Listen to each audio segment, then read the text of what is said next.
ఉన్న బంగారాన్ని విడిపించి ఆ రోజు ఆన్లైన్ రేటుకే మేము కొంటాం. Sharma gold company. అత ధ్యానం ప్రవక్ష్యామి శృణు సర్వాంగ సుందరీ యత్కృతం దేవదేవేన ధ్యానం హనుమతః ప్రియం పంచవక్త్రం మహాభీమం త్రిపంచనయనైర్యుతం బాహుభిర్దశభిర్యుక్తం सर्वकामार्थसिद्धिदं पूर्वं तु वानरं वक्त्रं कोटिसूर्यसमप्रभं दंष्ट्राकरालवदनं भ्रुकुटीकुटिलेक्षणम् अस्यैव दक्षिणं वक्त्रं नारसिंहं महाद्भुतम् अत्युग्रतेजवपुषं भीषणं भयनाशनम् पश्चिमं गारुडं वक्त्रं वक्रतुण्डं महाबलं सर्वनागाप्रशमनं विषभूतादिकृन्तनम् उत्तरं सौकरं वक्त्रं कृष्णं दीप्तं नभोपमं पातालसिंहवेताला ज्वररोगादिकृन्तनम् ऊर्ध्वं हयाननं घोरं दानवान्तःकरं परं येन वक्त्रेण विप्रेन्द्र तारकख्यं महासुरं जगानसरसं तत्स्यात् सर्वशास्त्रहरं परं ध्यात्वा पञ्चमुखं रुद्रं हनुमन्तं दयानिधिं खड्गं त्रिशूलं खट्वाङ्गं पाशाङ्कुशपर्वतं मुष्टिं कौमदकीं वृक्षं धारयन्तं कमण्डलं बिन्दिपालं ज्ञानमुद्रां दशाभिमुनिपुङ्गवम् एतानि युधजालानि धारयन्तं भजाम्यहम् प्रीतासनोपविष्टं तं सर्वाभरणभूषितं दिव्यमाल्याम्बरधरं दिव्यगन्धानुलेपनम् सर्वाश्चर्यमयं देवं हनुमद्विश्वतोमुखं पञ्चास्यम् अच्युतम् अनेक विचित्रवर्णावक्त्रं शशाङ्कशिखरं कपिराजवर्यं पीताम्बरादिमुखतैरूपशोभिताङ्गम् पिङ्गाक्षम् आद्यम् अनिशं मनसा स्मरामि मर्कतीशं महोत्साहं सर्वाश्रुहरं परं शत्रुसंहारमां रक्ष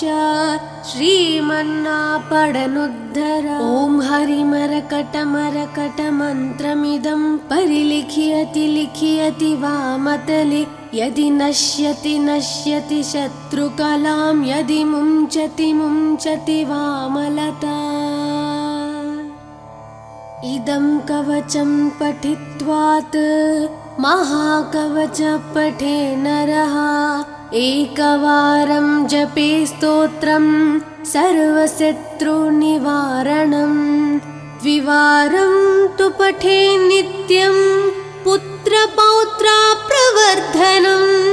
त्रिवारं च पठे नित्यं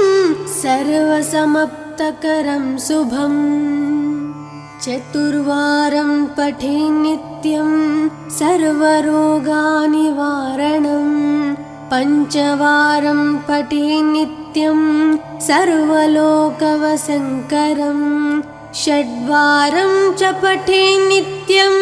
सर्वदेवावशङ्करं सप्तवारं पठे नित्यं सर्वसौभाग्यदायकम् अष्टवारं पठे नित्यं मिष्टकामार्थसिद्धिदं नववारं पठे नित्यं राजभोगमवाप्युनात् दशवारं पठे नित्यं त्रैलोक्यज्ञानदर्शनं रुद्रावृत्तिं पठे नित्यं सर्वसिद्धिर्भवेर्ध्रुवम् कवचस्मतरणेनैव महाबलमवाप्नुयात् सुदर्शनसंहितायां श्रीरामचन्द्रसीताप्रोक्तं श्रीपञ्चमुखहनुमत्कवचं सम्पूर्णम्।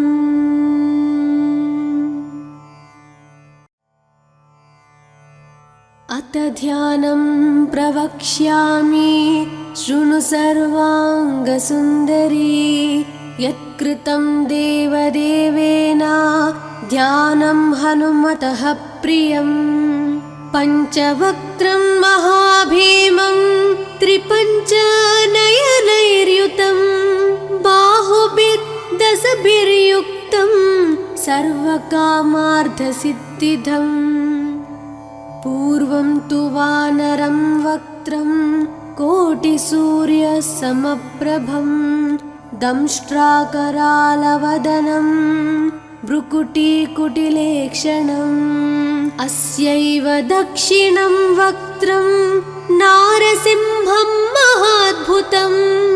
अत्युग्रतेजवपुषं भीषणं भयनाशनम्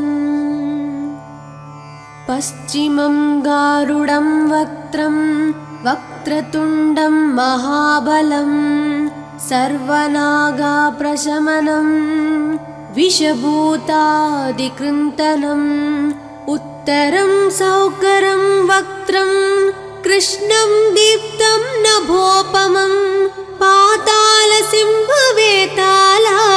ज्वररोगादिकृन्तनम् ऊर्ध्वं हयाननं घोरं दानवान्तकरं परं येन वक्त्रेण विप्रेन्द्र तारकख्यं महासुरं जगानसरसं तत्स्यात् सर्वशास्त्रहरं परं ध्यात्वा पञ्चमुखं रुद्रं हनुमन्तं दयानिधिम् खड्गं त्रिशूलं खट्वाङ्गं पाशाङ्कुशपर्वतं मुष्टिं कौमदकीं वृक्षं धारयन्तं कमण्डलं बिन्दिपालं ज्ञानमुद्रां दशाभिमुनिपुङ्गवम् एतानि युधजालानि धारयन्तं भजाम्यहम् प्रीतासनोपविष्टं तं सर्वाभरणभूषितं दिव्यमाल्याम्बरधरं दिव्यगन्धानुलेपनं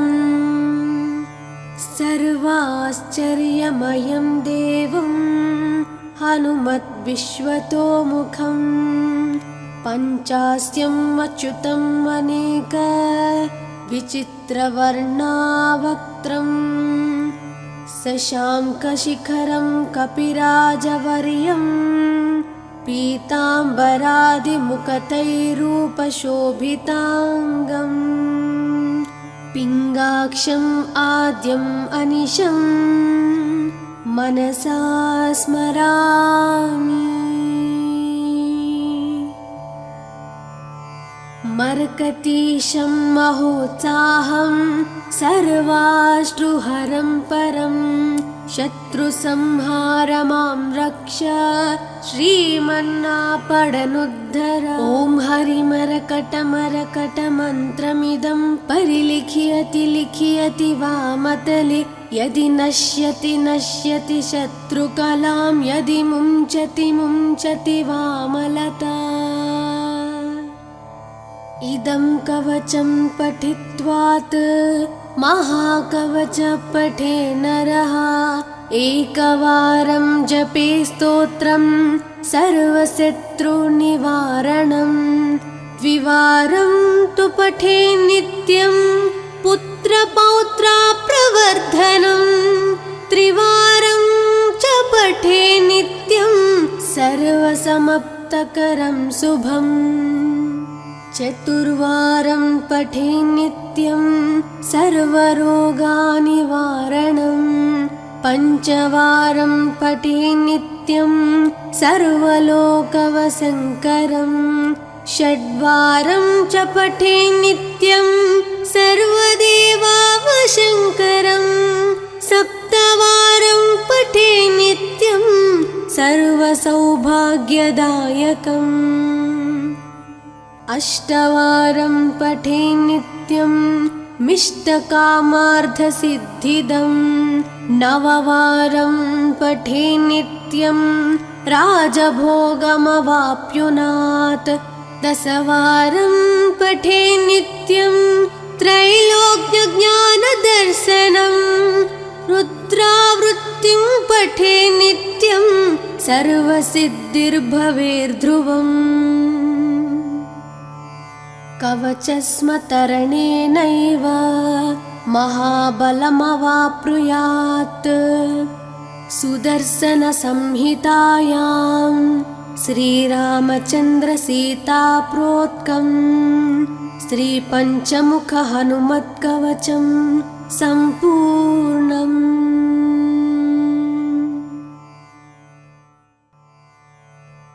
अथ ध्यानं प्रवक्ष्यामि शृणु सर्वाङ्गसुन्दरी यत्कृतं देवदेवेन ध्यानं हनुमतः प्रियं पञ्चवक्त्रं महाभीमं त्रिपञ्चनयनैर्युतं बाहुभिर्दशभिर्युक्तं सर्वकामार्थसिद्धिदम् पूर्वं तु वानरं वक्त्रं कोटिसूर्यसमप्रभं दंष्ट्राकरालवदनं भ्रुकुटीकुटिलेक्षणम् अस्यैव दक्षिणं वक्त्रं नारसिंहं महाद्भुतम् अत्युग्रतेजवपुषं भीषणं भयनाशनम् पश्चिमं गारुडं वक्त्रं वक्रतुण्डं महाबलं सर्वनागाप्रशमनं विषभूतादिकृन्तनम् उत्तरं सौकरं वक्त्रं कृष्णं दीप्तं नभोपमं पातालसिंहवेताला ज्वररोगादिकृन्तनम् ऊर्ध्वं हयाननं घोरं दानवान्तकरं परं येन वक्त्रेण विप्रेन्द्र तारकख्यं महासुरं जगानसरसं तत्स्यात् सर्वशास्त्रहरं परं ध्यात्वा पञ्चमुखं रुद्रं हनुमन्तं दयानिधिम् खड्गं त्रिशूलं खट्वाङ्गं पाशाङ्कुशपर्वतं मुष्टिं कौमदकीं वृक्षं धारयन्तं कमण्डलं बिन्दिपालं ज्ञानमुद्रां दशाभिमुनिपुङ्गवम् एतानि युधजालानि धारयन्तं भजाम्यहम् प्रीतासनोपविष्टं तं सर्वाभरणभूषितं दिव्यमाल्याम्बरधरं दिव्यगन्धानुलेपनं सर्वाश्चर्यमयं देवं हनुमद्विश्वतोमुखं पञ्चास्यम् अच्युतम् अनेक विचित्रवर्णावक्त्रं शशाङ्कशिखरं कपिराजवर्यं पीताम्बरादिमुखतैरूपशोभिताङ्गम् पिङ्गाक्षम् आद्यम् अनिशम् मनसा स्मरामि। मर्कतीशं महोत्साहं सर्वाश्रुहरं परं शत्रुसंहारमां रक्ष श्रीमन्नापडनुद्धर। ॐ हरिमरकटमरकटमन्त्रमिदं परिलिखियति लिखियति वामतले यदि नश्यति नश्यति शत्रुकलां यदि मुञ्चति मुञ्चति वामलता। इदं कवचं पठित्वात् महाकवच पठे नरः एकवारं जपे स्तोत्रं सर्वशत्रुनिवारणं द्विवारं तु पठे नित्यं पुत्रपौत्राप्रवर्धनं त्रिवारं च पठे नित्यं सर्वसमाप्तकरं शुभम् चतुर्वारं पठे नित्यं सर्वरोगनिवारणं पञ्चवारं पठे नित्यं सर्वलोकवशङ्करं षड्वारं च पठे नित्यं सर्वदेवावशङ्करं सप्तवारं पठे नित्यं सर्वसौभाग्यदायकम् अष्टवारं पठे नित्यं मिष्टकामार्थसिद्धिदं नववारं पठे नित्यं राजभोगमवाप्नुयात् दशवारं पठे नित्यं त्रैलोक्यज्ञानदर्शनं रुद्रावृत्तिं पठे नित्यं सर्वसिद्धिर्भवेर्ध्रुवम् कवचस्मतरणेनैव महाबलमवाप्नुयात् सुदर्शनसंहितायां श्रीरामचन्द्रसीताप्रोक्तं श्रीपञ्चमुखहनुमत्कवचं सम्पूर्णम्।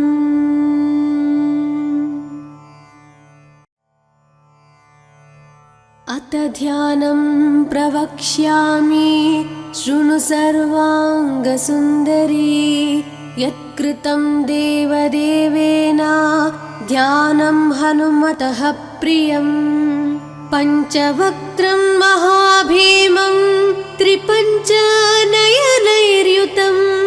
बाहुभिर्दशभिर्युक्तं सर्वकामार्थसिद्धिदम्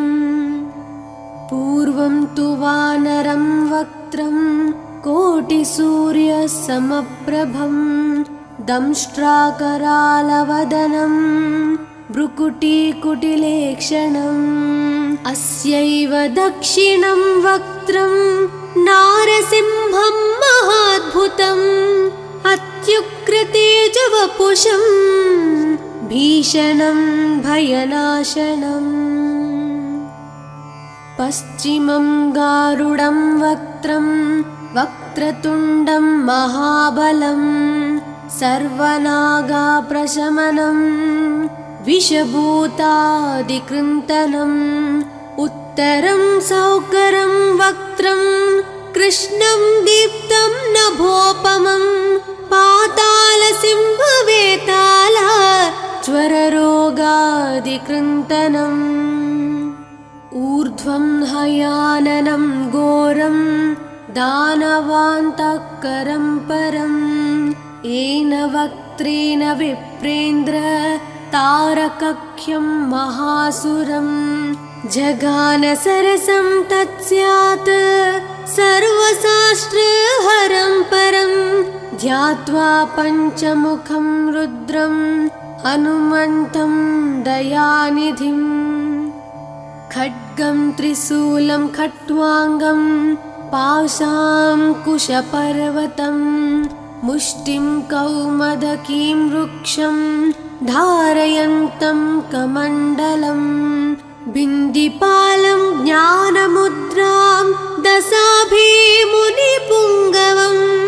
एतानि युधजालानि धारयन्तं भजाम्यहम् प्रीतासनोपविष्टं तं सर्वाभरणभूषितं दिव्यमाल्याम्बरधरं दिव्यगन्धानुलेपनम् सर्वाश्चर्यमयं देवं हनुमद्विश्वतोमुखं पञ्चास्यम् अच्युतम् अनेक विचित्रवर्णावक्त्रम् शशाङ्कशिखरं कपिराजवर्यं पीताम्बरादिमुकुटैरूपशोभिताङ्गम् पिङ्गाक्षम् आद्यम् अनिशं मनसा स्मरामि मर्कतीशं महोत्साहं सर्वाश्रुहरं परं शत्रुसंहारमां रक्ष श्रीमन्नापडनुद्धर ॐ हरिमरकटमरकटमन्त्रमिदं परिलिख्यति लिख्यति वामतले यदि नश्यति नश्यति शत्रुकलां यदि मुञ्चति मुञ्चति वामलता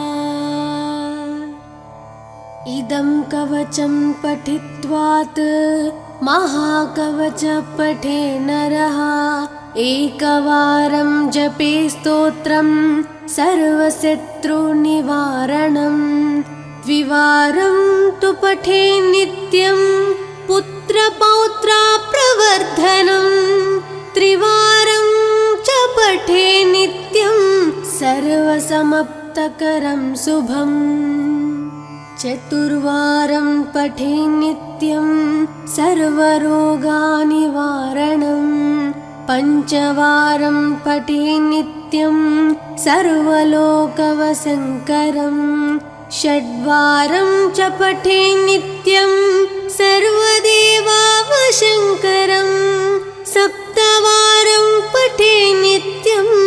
सर्वसौभाग्यदायकम् अष्टवारं पठे नित्यं मिष्टकामार्थसिद्धिदं नववारं पठे नित्यं राजभोगमवाप्नुयात् दशवारं पठे नित्यं त्रैलोक्यज्ञानदर्शनं रुद्रावृत्तिं पठे नित्यं सर्वसिद्धिर्भवेर्ध्रुवम् कवचस्मतरणेनैव महाबलमवाप्नुयात् सुदर्शनसंहितायां श्रीरामचन्द्रसीताप्रोक्तं श्रीपञ्चमुखहनुमत्कवचं सम्पूर्णम्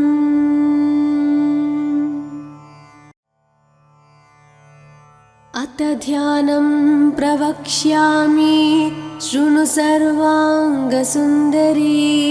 यत्कृतं देवदेवेन ध्यानं हनुमतः प्रियं पञ्चवक्त्रं महाभीमं त्रिपञ्चनयनैर्युतं बाहुभिर्दशभिर्युक्तं सर्वकामार्थसिद्धिदम् पूर्वं तु वानरं वक्त्रं कोटिसूर्यसमप्रभं दंष्ट्राकरालवदनं भ्रुकुटीकुटिलेक्षणम् अस्यैव दक्षिणं वक्त्रं नारसिंहं महाद्भुतम् अत्युग्रतेजवपुषं भीषणं भयनाशनम् पश्चिमं गारुडं वक्त्रं वक्रतुण्डं महाबलं सर्वनागाप्रशमनं विषभूतादिकृन्तनम् उत्तरं सौकरं वक्त्रं कृष्णं दीप्तं नभोपमं पातालसिंहवेता चादिकृन्तनम् ऊर्ध्वं हयाननं घोरं दानवान्तःकरं परम् येन वक्त्रेण विप्रेन्द्र तारकख्यं महासुरं जगान सरसं तत्स्यात् सर्वशास्त्रहरं परं ध्यात्वा पञ्चमुखं रुद्रं हनुमन्तं दयानिधिम् खड्गं त्रिशूलं खट्वाङ्गं पाशाङ्कुशपर्वतं मुष्टिं कौमदकीं वृक्षं धारयन्तं कमण्डलं बिन्दिपालं ज्ञानमुद्रां दशाभिमुनिपुङ्गवम् एतानि युधजालानि धारयन्तं भजाम्यहम् प्रीतासनोपविष्टं तं सर्वाभरणभूषितं दिव्यमाल्याम्बरधरं दिव्यगन्धानुलेपनं सर्वाश्चर्यमयं देवं हनुमद्विश्वतोमुखं पञ्चास्यम् अच्युतम् अनेक विचित्रवर्णावक्त्रं शशाङ्कशिखरं कपिराजवर्यं पीताम्बरादिमुखतैरूपशोभिताङ्गं पिङ्गाक्षम् आद्यम् अनिशं मनसा स्मरामि मर्कतीशं महोत्साहं सर्वाश्रुहरं परं शत्रुसंहार मां रक्ष श्रीमन्नापडनुद्धर ॐ हरिमरकटमरकटमन्त्रमिदं परिलिखयति लिखयति वामतले यदि नश्यति नश्यति शत्रुकलां यदि मुञ्चति मुञ्चति वामलता इदं कवचं पठित्वात् महाकवच पठे नरः एकवारं जपे स्तोत्रं सर्वशत्रुनिवारणं द्विवारं तु पठे नित्यं पुत्रपौत्राप्रवर्धनं त्रिवारं च पठे नित्यं सर्वसमाप्तकरं शुभम् चतुर्वारं पठे नित्यं सर्वरोगनिवारणं पञ्चवारं पठे नित्यं सर्वलोकवशङ्करं षड्वारं च पठे नित्यं सर्वदेवावशङ्करं सप्तवारं पठे नित्यं सर्वसौभाग्यदायकम् अष्टवारं पठे नित्यं मिष्टकामार्थसिद्धिदं नववारं पठे नित्यं राजभोगमवाप्नुयात् दशवारं पठे नित्यं त्रैलोक्यज्ञानदर्शनं रुद्रावृत्तिं पठे नित्यं सर्वसिद्धिर्भवेर्ध्रुवम्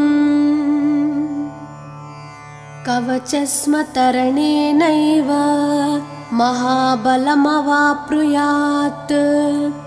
सुदर्शनसंहितायां श्रीरामचन्द्रसीताप्रोक्तं श्रीपञ्चमुखहनुमत्कवचं सम्पूर्णम्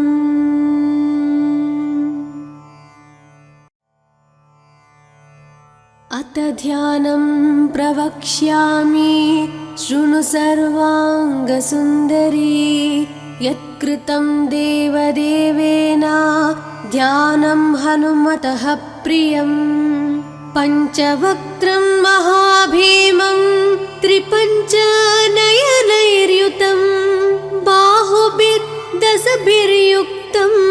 सर्वकामार्थसिद्धिदम् पूर्वं तु वानरं वक्त्रं कोटिसूर्यसमप्रभं दंष्ट्राकरालवदनं भ्रुकुटीकुटिलेक्षणम् अस्यैव दक्षिणं वक्त्रं नारसिंहं महाद्भुतम् अत्युग्रतेजवपुषं भीषणं भयनाशनम् पश्चिमं गारुडं वक्त्रं वक्रतुण्डं महाबलं सर्वनागाप्रशमनं विषभूतादिकृन्तनम् उत्तरं सौकरं वक्त्रं कृष्णं दीप्तं नभोपमं पातालसिंहवेताल ज्वररोगादिकृन्तनम् ऊर्ध्वं हयाननं घोरं दानवान्तःकरं परम् येन वक्त्रेण विप्रेन्द्र तारकख्यं महासुरं जगानसरसं तत्स्यात् सर्वशास्त्रहरं परं ध्यात्वा पञ्चमुखं रुद्रं हनुमन्तं दयानिधिम् खड्गं त्रिशूलं खट्वाङ्गं पाशाङ्कुशपर्वतं मुष्टिं कौमदकीं वृक्षं धारयन्तं कमण्डलं बिन्दिपालं ज्ञानमुद्रां दशाभिमुनिपुङ्गवम् एतानि युधजालानि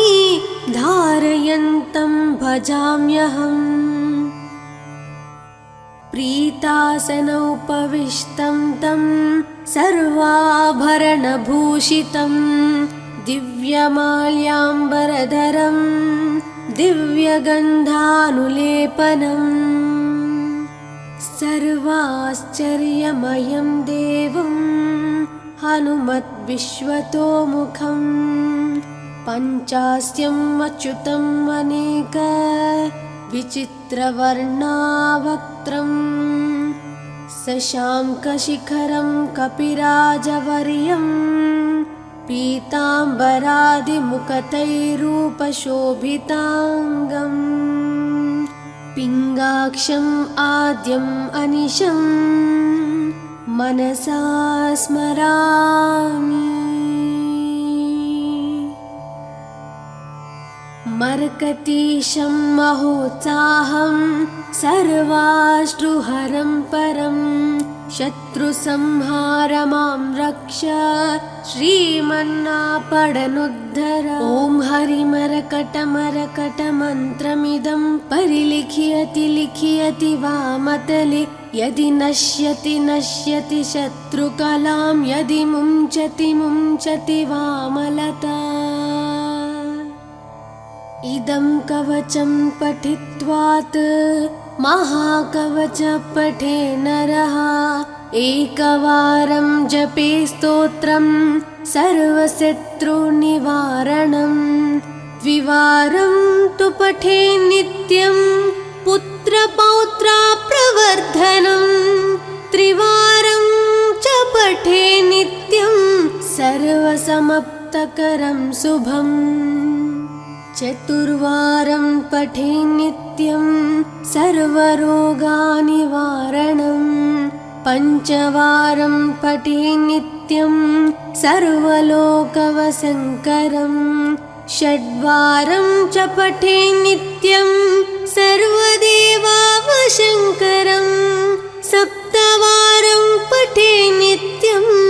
सर्वसौभाग्यदायकम् अष्टवारं पठे नित्यं मिष्टकामार्थसिद्धिदं नववारं पठे नित्यं राजभोगमवाप्नुयात् दशवारं पठे नित्यं त्रैलोक्यज्ञानदर्शनं रुद्रावृत्तिं पठे नित्यं सर्वसिद्धिर्भवेर्ध्रुवम्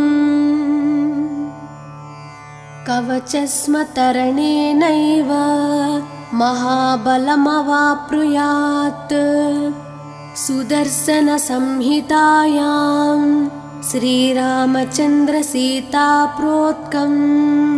श्रीपञ्चमुखहनुमत्कवचं सम्पूर्णम्।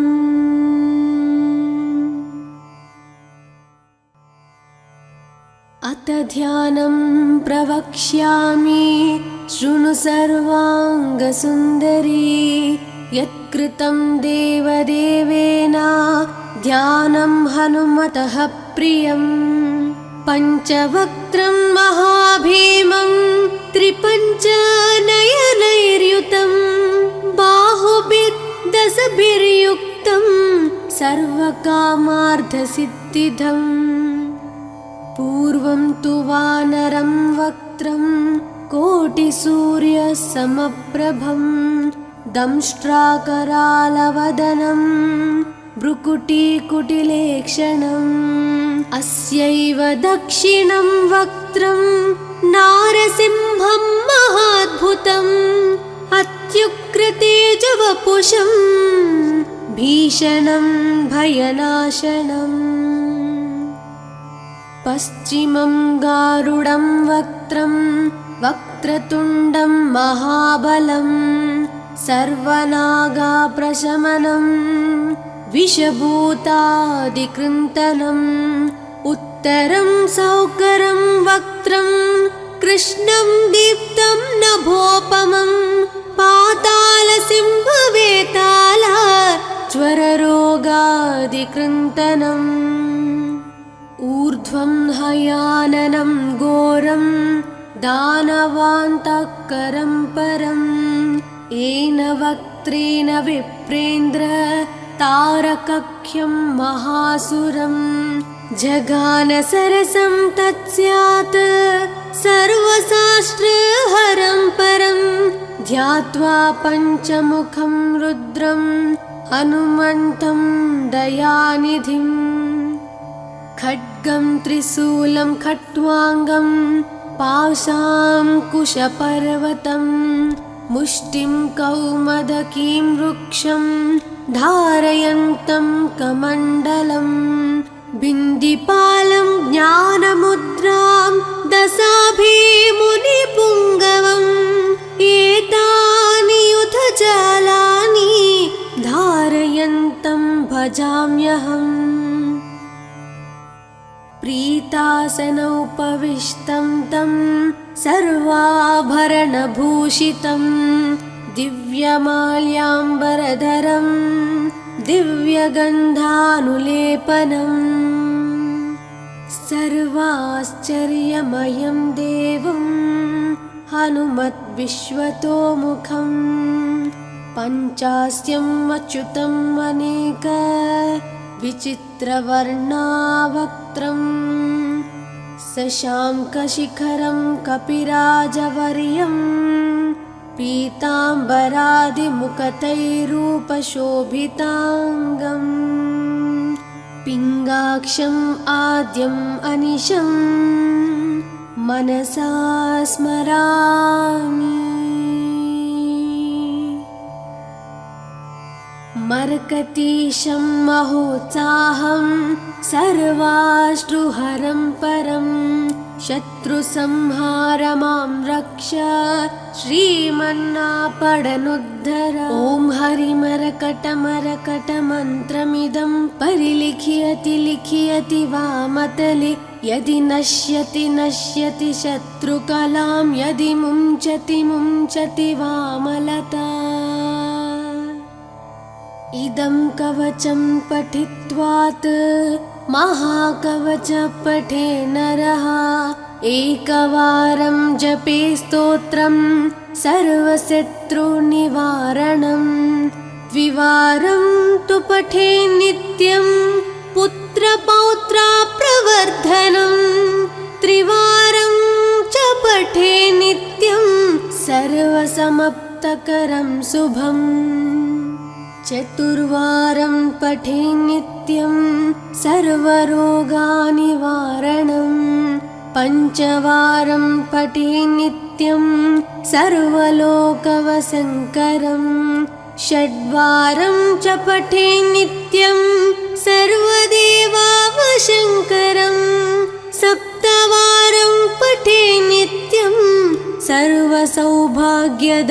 विनायकम् अष्टवारं पठे नित्यं मिष्टकामार्थसिद्धिदं नववारं पठे नित्यं राजभोगमवाप्नुयात् दशवारं पठे नित्यं त्रैलोक्यज्ञानदर्शनं रुद्रावृत्तिं पठे नित्यं सर्वसिद्धिर्भवेर्ध्रुवम् कवचस्मतरणेनैव महाबलमवाप्नुयात् सुदर्शनसंहितायां श्रीरामचन्द्रसीताप्रोक्तं